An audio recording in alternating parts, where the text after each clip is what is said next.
नमस्कार, one page YouTube channel में आपका स्वागत है। आज सुनिए धर्मवीर भारती का लिखा प्रसिद्ध लेख गुनाहों का देवता, एपिसोड 18। नहीं, बुरा मानने की क्या बात है चंदर। बिनती एक फीकी हंसी हंसकर बोली, आखिर नारी का भी एक स्वाभिमान है। मुझे माँ बचपन से कुचलती रही, मैंने तुम्हें दीदी से बढ़कर माना। तुम भी ठोकरे लगाने से बाज नहीं आए, फिर भी मैं सब सहती गई। उस दिन जब मंडप के नीचे मामा जी ने जबरदस्ती हाथ पकड़कर खड़ा कर दिया तो मुझे उसी क्षण लगा कि मुझ में भी कुछ सत्व है। मैं इसीलिए नहीं बनी हूँ कि दुनिया मुझे कुचलती ही रहे। अब मैं विरोध करना, विद्रोह करना भी सीख गई हूँ। जिंदगी में स्नेह की जगह है, लेकिन स्वाभिमान भी कोई चीज है। और तुम्हें अपनी जिंदगी में किसी की जरूरत भी तो नहीं है, कहकर बिनती धीरे धीरे चली गई। अपमान से चंदर का चेहरा काला पड़ गया। उसने रेडियो बंद कर दिया और तश्तरी उठाकर नीचे रख दी और बिना कपड़े बदले पम्मी के यहाँ चल दिया। मनुष्य का एक स्वभाव होता है, जब वह दूसरे पर दया करता है तो वह चाहता है कि याचक पूरी तरह विनम्र होकर उसे स्वीकार करे। अगर याचक दान लेने में कहीं भी स्वाभिमान दिखलाता है तो आदमी अपनी दानवृत्ति और दयाभाव भूलकर नृशंसता से उसके स्वाभिमान को कुचलने में व्यस्त हो जाता है। आज हफ्तों के बाद चंदर के मन में बिनती के लिए कुछ स्नेह, कुछ दया जागी थी। बिनती को उदास मौन देखकर, लेकिन बिनती के इस स्वाभिमान भरे उत्तर ने फिर उसके मन का सोया हुआ सांप जगा दिया था। वह इस स्वाभिमान को तोड़कर रहेगा, उसने सोचा। पम्मी के यहाँ पहुंचा तो अभी धूप थी। जेनी कहीं गई थी, बर्टी अपने तोते को कुछ खिला रहा था। कपूर को देखते ही हंसकर अभिवादन किया और बोला, पम्मी अंदर है। वह सीधा अंदर चला गया। पम्मी अपने शयन कक्ष में बैठी हुई थी। कमरे में लंबी लंबी खिड़कियां थी, जिनमें लकड़ी के चौखटों में रंग बिरंगे शीशे लगे हुए थे। खिड़कियां बंद थी और सूरज की किरणें इन शीशों पर पड़ रही थी और पम्मी पर सातों रंग की छायाएं खेल रही थी। वह झुकी हुई सोफे पर अधलेटी कोई किताब पढ़ रही थी। चंदर ने पीछे से जाकर उसकी आंखें बंद कर ली और बगल में बैठ गया। कपूर अपनी सुकुमार अंगुलियों से चंदर के हाथ को आंखों पर से हटाते हुए पम्मी बोली और पलकों में बेहद नशा भरकर सोनजूही की मुस्कान बिखेरकर चंदर को देखने लगी। चंदर ने देखा, वह ब्राउनिंग की कविता पढ़ रही थी। वह पास बैठ गया। पम्मी ने उसे अपने वक्ष पर खींच लिया और उसके बालों से खेलने लगी। चंदर थोड़ी देर चुप लेटा रहा, फिर पम्मी के गुलाबी होठों पर अंगुलियां रखकर बोला, पम्मी, तुम्हारे वक्ष पर सिर रखकर मैं जाने क्यों सब कुछ भूल जाता हूँ। पम्मी, दुनिया वासना से इतना घबराती क्यों है? मैं ईमानदारी से कहता हूँ कि अगर किसी को वासनाहीन प्यार करके, किसी के लिए त्याग करके मुझे जितनी शांति मिलती है, पता नहीं क्यों मांसलता में भी उतनी ही शांति मिलती है। ऐसा लगता है कि शरीर के विकार अगर आध्यात्मिक प्रेम में जाकर शांत हो जाते हैं, तो लगता है आध्यात्मिक प्रेम में प्यासे रह जाने वाले अभाव फिर किसी के मांसल बंधन में ही आकर बुझ पाते हैं। कितना सुख है तुम्हारी ममता में। शी चंदर के होठों को अपनी अंगुलियों से दबाती हुई पम्मी बोली, चरम शांति के क्षणों को अनुभव किया करो। बोलते क्यों हो? चंदर चुप हो गया, चुपचाप लेट रहा। पम्मी की केसर श्वासें उसके माथे को रह रहकर चूम रही थी और चंदर के गालों को पम्मी के वक्ष में धड़कता हुआ संगीत गुदगुदा रहा था। चंदर का एक हाथ पम्मी के गले में पड़ी इमिटेशन हीरे की माला से खेलने लगा। सारस के पंखों से भी ज्यादा मुलायम सुकुमार गर्दन से छूटने पर अंगुलियां लाजवंती की पत्तियों की तरह सकुचा जाती थी। माला खोल ली और उसे उतारकर अपने हाथ में ले लिया। पम्मी ने माला लेने के लिए हाथ बढ़ाया ही था कि गले के बटन टच से टूट गए। बर्फानी चांदनी उफनकर छलक पड़ी। चंदर को लगा उसके गालों के नीचे बिजलियों के फूल सिहर उठे हैं और एक मदमाता नशा टूटते हुए सितारों की तरह उसके शरीर को चीरता हुआ निकल गया। वह कांप उठा, सचमुच कांप उठा। नशे में चूर वह उठकर बैठ गया और उसने पम्मी को अपनी गोद में डाल लिया। पम्मी अनंग के धनुष की प्रत्यंचा की तरह दोहरी होकर उसकी गोद में पड़ रही। तरुणाई का चांद टूटकर 2 टुकड़े हो गया था और वासना के तूफान ने झीने बादल भी हटा दिए थे। जहरीली चांदनी ने नागिन बनकर चंदर को लपेट लिया। चंदर ने पागल होकर पम्मी को अपनी बाहों में कस लिया। इतनी प्यास से लगा कि पम्मी का दीपशिखा सा तन चंदर के तन में समा जाएगा। पम्मी निश्चेष्ट आंखें बंद किए थी, लेकिन उसके गालों पर जाने क्या खिल उठा था। चंदर के गले में उसने मृणाल सी बाहें डाल दी थी। चंदर ने पम्मी के होठों को जैसे अपने होठों में समेट लेना चाहा। इतनी आग, नशा। ठाए सहसा बाहर बंदूक की आवाज हुई। चंदर चौंक उठा। उसने अपने बाहुपाश ढीले कर दिए, लेकिन पम्मी उसके गले में बाहें डाले बेहोश पड़ी थी। चंदर ने क्षण भर पम्मी के भरपूर रूप यौवन को आंखों से पी लेना चाहा। पम्मी ने अपनी बाहें हटा ली और नशे में मखमूर सी चंदर की गोद से एक ओर लुढ़क गई। उसे अपने तनबदन का होश नहीं था। चंदर ने उसके वस्त्र ठीक किए और फिर झुककर उसकी नशे में चूर पलके चूम ली। ठाए बंदूक की दूसरी आवाज हुई। चंदर घबरा कर उठा। यह क्या है पम्मी? होगा कुछ, जाओ मत, अलसाई हुई नशीली आवाज में पम्मी ने कहा और उसे फिर खींचकर बिठा लिया और फिर बाहों में उसे समेटकर उसका माथा चूम लिया। ठाए और फिर तीसरी आवाज हुई। चंदर उठ खड़ा हुआ और जल्दी से बाहर दौड़ गया। देखा बर्टी की बंदूक बरामदे में पड़ी है और वह पिंजड़े के पास मरे हुए तोते का पंख पकड़कर उठाए हुए है। उसके घावों से बर्टी के पतलून पर खून चू रहा था। चंदर को देखते ही बर्टी हंस पड़ा। देखा, 3 गोली में इसे बिल्कुल मार डाला। वह तो कहो सिर्फ एक ही लगी वरना। और पंख पकड़कर तोते की लाश को झुलाने लगा। छे, फेंको उसे, हत्यारे कहीं के। मार क्यों डाला उसे? चंदर ने कहा। तुमसे मतलब? तुम कौन होते हो पूछने वाले? मैं प्यार करता था उसे, मैंने मार डाला, बर्टी बोला और आहिस्ते से उसे एक पत्थर पर रख दिया। रूमाल निकालकर फौंट डाला। आधा रूमाल उसके नीचे बिछा दिया और आधे से उसका खून पोंछने लगा। फिर चंदर के पास आया। चंदर के कंधे पर हाथ रखकर बोला, कपूर, तुम मेरे दोस्त हो ना? जरा रूमाल दे दो। और चंदर का रूमाल लेकर तोते के पास खड़ा हो गया। बड़ी हसरत से उसकी ओर देखता रहा, फिर झुककर उसे चूम लिया और उस पर रूमाल ओढ़ा दिया और बड़े मातम की मुद्रा में उसी के पास सिर झुकाकर बैठ गया। बर्टी, बर्टी, पागल हो गए क्या?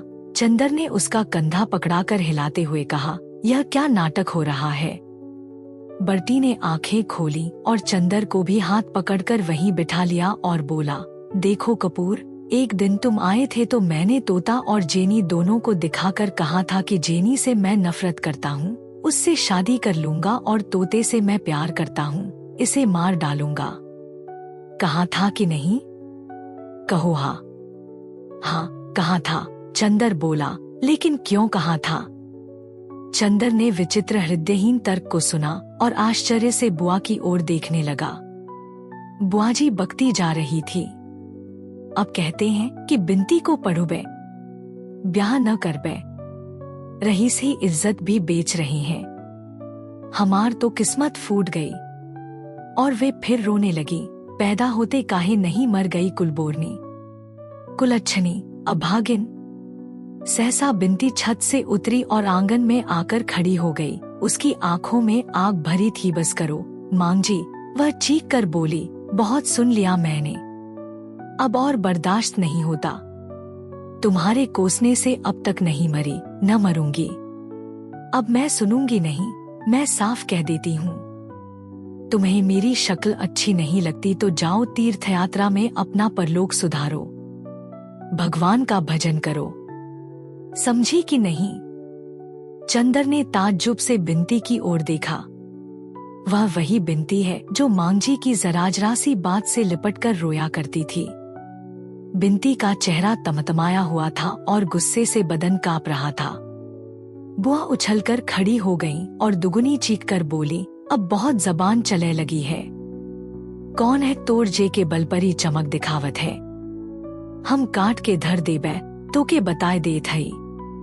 मुझौसी ऐसी न होती तो काहे ई दिन देखे पड़त। उन्हें तो खाए गई, हमहू का खाए लेव। अपना मुंह पीट कर बुआ बोली, तुम इतनी मीठी नहीं हो मांगजी कि तुम्हें खा लूं। बिंती ने और तड़प कर जवाब दिया। चंदर स्तब्ध हो गया। यह बिंती पागल हो गई है। अपनी माँ को क्या कह रही है। छे बिंती पागल हो गई हो क्या। चलो उधर, चंदर ने डांट कर कहा।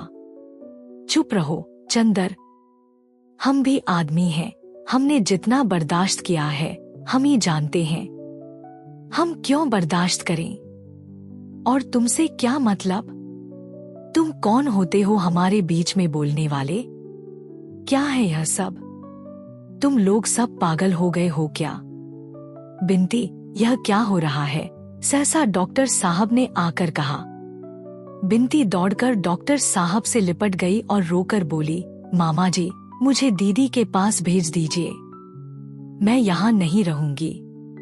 अच्छा बेटी, अच्छा जाओ चंदर, डॉक्टर साहब ने कहा। बिंती चली गई तो बुआ जी से बोले, तुम्हारा दिमाग खराब हो गया है। उस पर गुस्सा उतारने से क्या फायदा। हमारे सामने ये सब बातें करोगी तो ठीक नहीं होगा। अरे हम काहे बोलबे, हम तो मर जाए तो अच्छा है। बुआजी पर जैसे देवी माँ आ गई हो इस तरह से झूम झूम कर रो रही थी। हम तो वृंदावन जाए के डूब मरी। अब हम तुम लोगन की शकल न देख पे। हम मर जाएं तो चाहे बिंती को पढ़ायो चाहे नचायो गवायो, हम अपनी आंख से न देख पे। उस रात को किसी ने खाना नहीं खाया। एक विचित्र सा विषाद सारे घर पर छाया हुआ था। जाड़े की रात का गहन अंधेरा खामोश छाया हुआ था। महज एक अमंगल छाया की तरह कभी कभी बुआजी का रुदन अंधेरे को झकझोर जाता था। सभी चुपचाप भूखे सो गए। दूसरे दिन बिंती उठी और महराजन के आने के पहले ही उसने चूल्हा जलाकर चाय चढ़ा दी। थोड़ी देर में चाय बनाकर और टोस्ट भूनकर वह डॉक्टर साहब के सामने रखाई। डॉक्टर साहब कल की बातों से बहुत ही व्यथित थे। रात को भी उन्होंने खाना नहीं खाया था, इस वक्त भी उन्होंने मना कर दिया। बिंती चंदर के कमरे में गई। चंदर, मामा जी ने कल रात को भी कुछ नहीं खाया, तुमने भी नहीं खाया, चलो चाय पी लो। चंदर ने भी मना किया तो बिंती बोली, तुम पी लोगे तो मामा जी भी शायद पी लें। चंदर चुपचाप गया। बिंती थोड़ी देर में गई तो देखा दोनों चाय पी रहे हैं। वह आकर मेवा निकालने लगी। चाय पीते पीते डॉक्टर साहब ने कहा, चंदर यह पासबुक लो, 500 निकाल लो और 2000 का हिसाब अलग करवा दो। अच्छा देखो, मैं तो चला जाऊंगा दिल्ली। बिंती को शाहजहांपुर भेजना ठीक नहीं है। वहाँ 4 रिश्तेदार हैं, 20 तरह की बातें होंगी। लेकिन मैं चाहता हूँ अब आगे जब तक यह चाहे पढ़े। अगर कहो तो यहाँ छोड़ जाऊं, तुम पढ़ाते रहना। बिंती आ गई और तश्तरी में भुना मेवा रखकर उसमें नमक मिला रही थी। चंदर ने एक स्लाइस उठाई और उस पर नमक लगाते हुए बोला, वैसे आप यहाँ छोड़ जाए तो कोई बात नहीं है, लेकिन अकेले घर में अच्छा नहीं लगता। 2-1 रोज की बात दूसरी होती है, एकदम से साल भर के लिए, आप समझ लें। हाँ बेटा, कहते तो तुम ठीक हो। अच्छा, कॉलेज के हॉस्टल में अगर रख दिया जाए? डॉक्टर साहब ने पूछा। मैं लड़कियों को हॉस्टल में रखना ठीक नहीं समझता हूँ, चंदर बोला। घर के वातावरण और वहाँ के वातावरण में बहुत अंतर होता है। हाँ, यह भी ठीक है। अच्छा, तो इस साल मैं इसे दिल्ली लिए जा रहा हूँ, अगले साल देखा जाएगा। चंदर, इस महीने भर में मेरा सारा विश्वास हिल गया। सुधा का विवाह कितनी अच्छी जगह किया गया, मगर सुधा पीली पड़ गई है। कितना दुख हुआ देखकर। और बिंती के साथ यह हुआ। सचमुच यह जाति विवाह सभी परंपराएं बहुत ही बुरी हैं, बुरी तरह सड़ गई हैं। उन्हें तो काट फेंकना चाहिए। मेरा तो वैसे इस अनुभव के बाद सारा आदर्श ही बदल गया।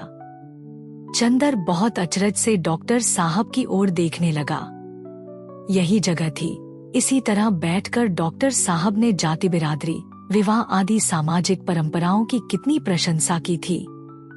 जिंदगी की लहरों ने हर एक को 10 महीने में कहां से कहां लाकर पटक दिया है। डॉक्टर साहब कहते गए, हम लोग जिंदगी से दूर रहकर सोचते हैं कि हमारी सामाजिक संस्थाएं स्वर्ग हैं। यह तो जब उनमें धंसो तब उनकी गंदगी मालूम होती है। चंदर, तुम कोई गैर जात का अच्छा सा लड़का ढूंढो। मैं बिंती की शादी दूसरी बिरादरी में कर दूंगा। बिंती, जो और चाय ला रही थी, फौरन बड़े दृढ़ स्वर में बोली, मामा जी, आप जहर दे दीजिए लेकिन मैं शादी नहीं करूंगी। क्या आपको मेरी दृढ़ता पर विश्वास नहीं? क्यों नहीं बेटी? अच्छा, जब तक तेरी इच्छा हो, पढ़। दूसरे दिन डॉक्टर साहब ने बुआजी को बुलाया और रुपए दे दिए। लो, यह 500 पहले खर्चे के हैं और 2000 में से तुम्हें धीरे धीरे मिलता रहेगा। 2-3 दिन के अंदर बुआ ने जाने की सारी तैयारी कर ली, लेकिन 3 दिन तक बराबर रोती रहीं। उनके आंसू थमे नहीं। बिंती चुप थी, वह भी कुछ नहीं बोली। चौथे दिन जब वह सामान मोटर पर रखवा चुकी तो उन्होंने चंदर से बिंती को बुलवाया। बिंती आई तो उन्होंने उसे गले से लगा लिया और बेहद रोई। लेकिन डॉक्टर साहब को देखते ही फिर बोल उठी, हमारी लड़की का दिमाग तुम ही बिगाड़े हो। दुनिया में भाइयों अपना न होत, अपनी लड़की को ब्याह दिया। हमारी लड़की। फिर बिंती को चिपटा कर रोने लगी। चंदर चुपचाप खड़ा सोच रहा था। अभी तक बिंती खराब थी, अब डॉक्टर साहब खराब हो गए। बुआ ने रुपए संभाल कर रख लिए और मोटर पर बैठ गईं। समस्त लांछनों के बावजूद डॉक्टर साहब उन्हें पहुंचाने स्टेशन तक गए।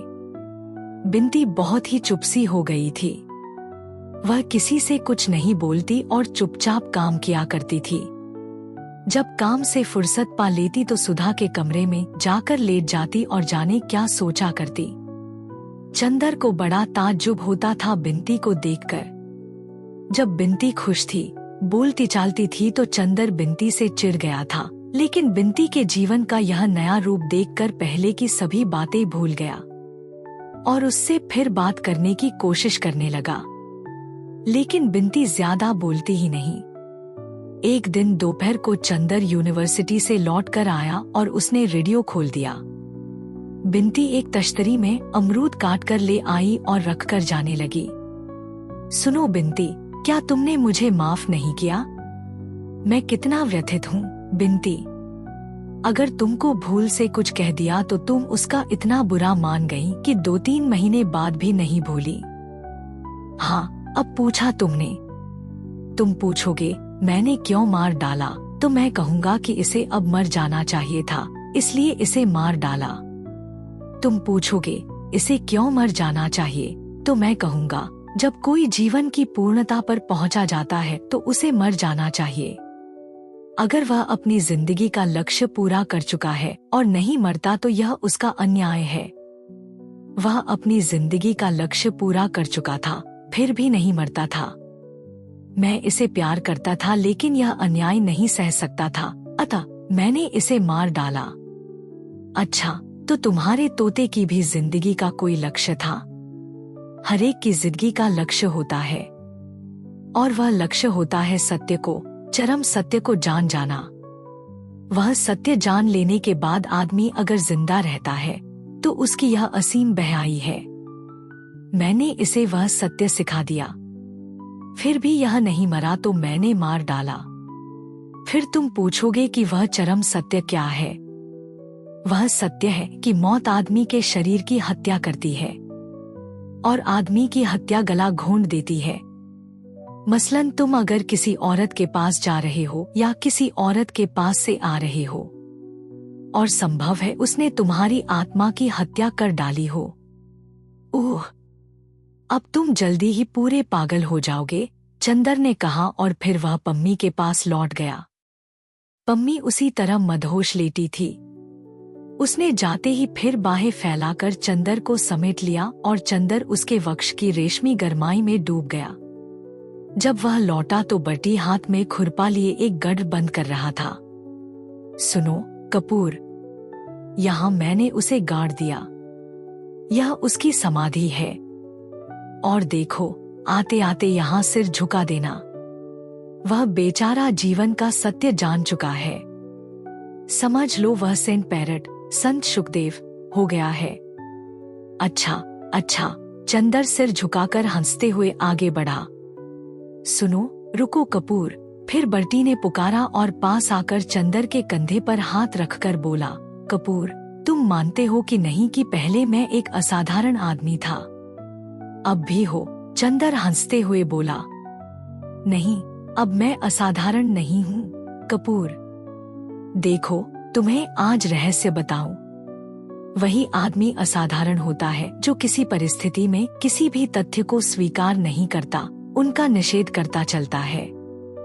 जब वह किसी को भी स्वीकार कर लेता है तब वह पराजित हो जाता है।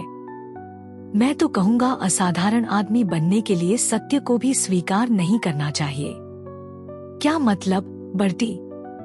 तुम तो दर्शन की भाषा में बोल रहे हो। मैं अर्थशास्त्र का विद्यार्थी हूँ भाई, चंदर ने कौतूहल से कहा। आगे की कहानी सुनने के लिए चैनल को सब्सक्राइब करें और बेल आइकॉन को ऑल पर सेट कर ले। हम जल्द लौटेंगे। धन्यवाद।